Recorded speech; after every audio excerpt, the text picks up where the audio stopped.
Ile shida tuko naye hapa South Imenti ni ile tunasema one man, one vote, one shilling.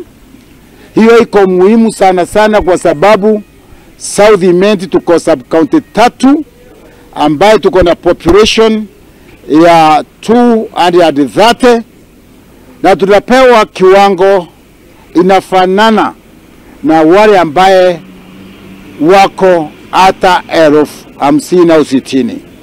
Kwa hivyo mimi nategemea siku moja tutapigana huko mbunge mpaka tuone ati tutapewa pesa kulingana na wingi wa watu.